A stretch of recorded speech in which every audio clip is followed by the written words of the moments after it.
Bienvenido a tu canal Vive tu Fe. La meditación de hoy del libro Hablar con Dios es un clamor de justicia. Hazme justicia, oh Dios, defiende mi causa, tú eres mi Dios y mi protector.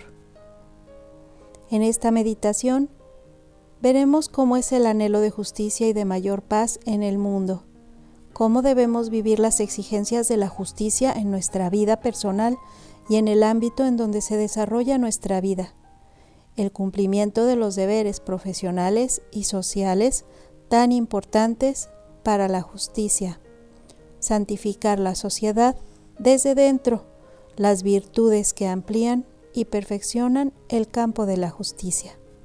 Escuchemos. En gran parte de la humanidad se oye un fuerte clamor por una mayor justicia, por una paz mejor, asegurada en un ambiente de respeto mutuo entre los hombres y entre los pueblos. Este deseo de construir un mundo más justo, en el que se respete más al hombre, que fue creado por Dios a su imagen y semejanza, es parte muy fundamental del hambre y sed de justicia que debe existir en el corazón cristiano. Toda la predicación de Jesús es una llamada a la justicia, en su plenitud y sin reduccionismos, y la misericordia. El mismo Señor condena a los fariseos, que devoran las casas de las viudas mientras fingen largas oraciones. Y así el apóstol Santiago, quien dirige ese severo reproche también a quienes se enriquecen mediante el fraude y la injusticia. Así nos dice: vuestra riqueza está podrida. El jornal de los obreros que han cegado vuestros campos, defraudado por vosotros, clama, y los gritos de los segadores han llegado a oídos del Señor de los ejércitos. La Iglesia, fiel a la enseñanza de la Sagrada Escritura, nos urge a que nos unamos a este clamor del mundo y lo convirtamos en una oración que llegue hasta nuestro Padre Dios. A la vez nos impulsa y nos urge a vivir esas exigencias de la justicia en nuestra vida personal, profesional y social, salir en la defensa de quienes por ser más débiles no pueden hacer valer sus derechos. No son propias del cristiano las lamentaciones estériles.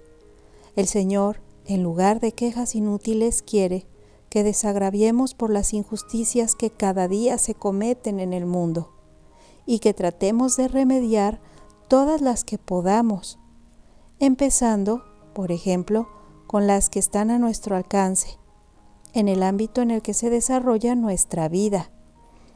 Por ejemplo, la madre de familia en su hogar y con quienes se relaciona, el empresario en su empresa, el catedrático con sus alumnos.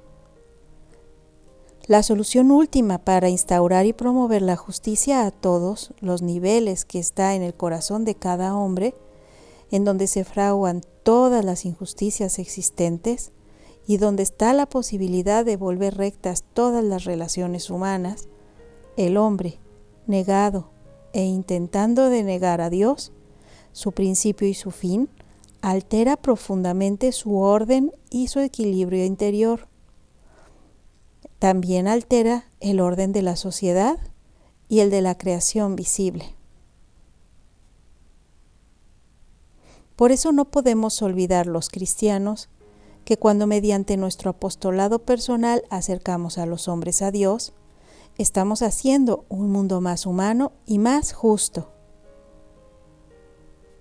Además, nuestra fe nos urge a no eludir jamás el compromiso personal en defensa de la justicia, de modo particular en aquellas manifestaciones más relacionadas con los derechos fundamentales de la persona, que son el derecho a la vida, el derecho al trabajo, a la educación y a la buena fama. Hemos de sostener el derecho de todos los hombres a vivir, a poseer lo necesario para llevar una existencia digna, a trabajar y a descansar, a elegir estado, a formar un hogar, a traer hijos al mundo dentro del matrimonio y poder educarlos, a pasar serenamente el tiempo de la enfermedad o de la vejez, a acceder a la cultura, a asociarse con los demás ciudadanos para tener así fines lícitos en el primer término para conocer, amar a Dios mejor. En nuestro ámbito personal, debemos preguntarnos si hacemos con perfección el trabajo por el que cobramos. Si pagamos lo debido a las personas que nos prestan su servicio. Si ejercitamos responsablemente los derechos y deberes que puede influir en el modo de configurarse las instituciones en las que nos encontramos. Si trabajamos, aprovechando el tiempo. Si defendemos la buena fama de los demás. Si salimos en justa defensa de los más débiles. Si acallamos las críticas difamatorias que pueden surgir a nuestro alrededor. Así es como se ama la justicia.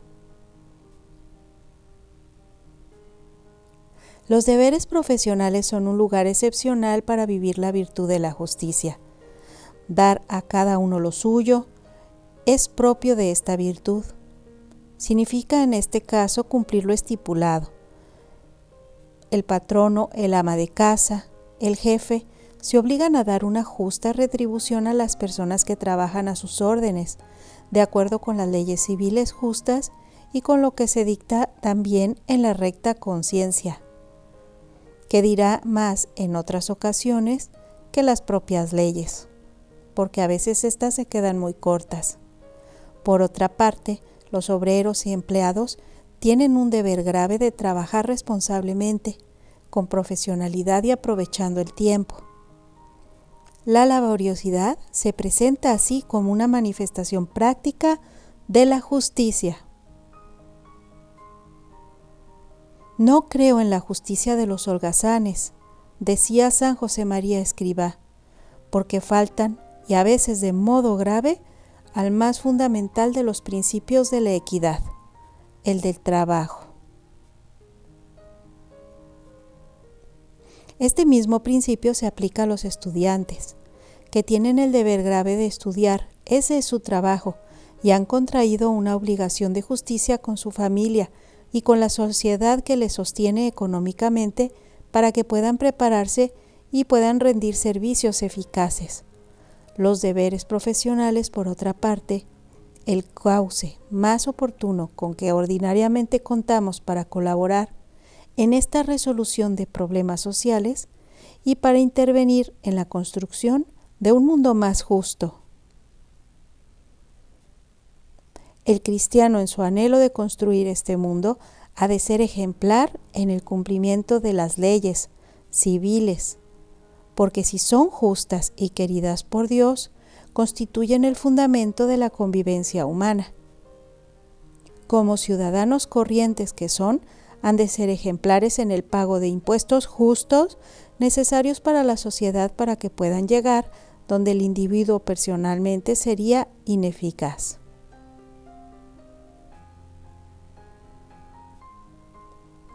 Dad a cada uno lo debido, a quien tributo, tributo, a quien impuestos, impuestos, a quien respeto, respeto, y a quien honor, honor. Y lo hacen, dice el apóstol Santiago, no solo por temor, sino también a causa de la conciencia.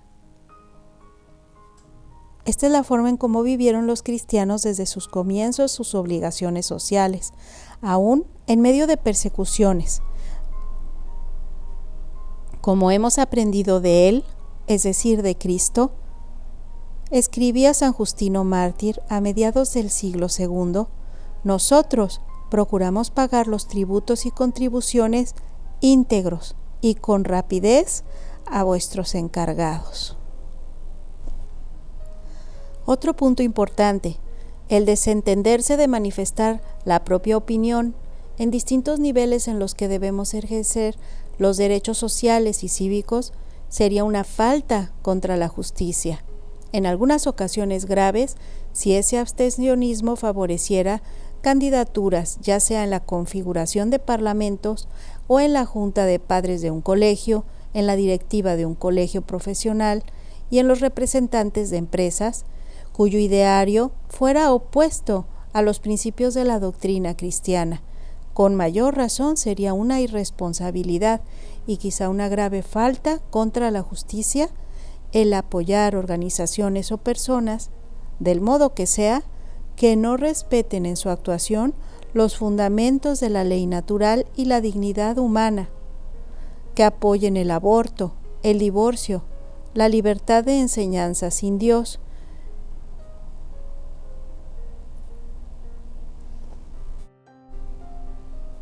Por esto el cristiano que quiere vivir su fe en una acción política al servicio de la sociedad no puede adherirse sin contradecirse a sí mismo a sistemas ideológicos que se oponen radicalmente en puntos tan sustanciales a su fe, a su concepción del hombre.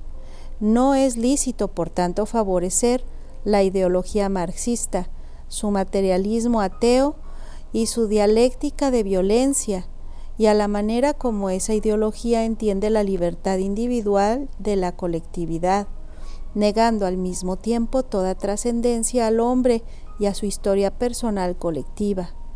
Tampoco apoya el cristiano la ideología liberal, que cree exaltar la libertad individual, sustrayéndola a toda limitación y estimulándola con la búsqueda exclusiva del interés, del poder, y considerando las solidaridades sociales como consecuencia más o menos automáticas de iniciativas individuales, y no como fin y motivo primario del valor de la organización social. Hoy nos unimos a este deseo de una mayor justicia, que es una de las principales características de nuestro tiempo. Pedimos al Señor mayor justicia y mayor paz. Pedimos por los gobernantes y, como siempre se hizo en la Iglesia, para que sean promotores de justicia, de paz, de un mayor respeto por la dignidad de la persona.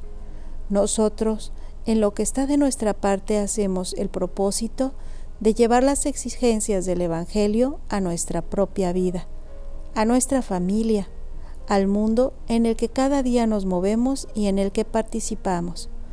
Junto a lo que pertenece el sentido estricto de la virtud de la justicia, cuidaremos aquellas otras manifestaciones de virtudes naturales que complementan la justicia, como por ejemplo la lealtad, la afabilidad, la alegría y sobre todo la fe, que nos da a conocer el verdadero valor de la persona, la caridad que nos lleva a comportarnos como los demás, más allá de lo que debería ser la estricta justicia, porque vemos en los demás hijos de Dios, al mismo Cristo, que nos dice: lo que hicisteis por uno de estos mis hermanos más pequeños, por mí lo hicisteis. Que Dios te bendiga.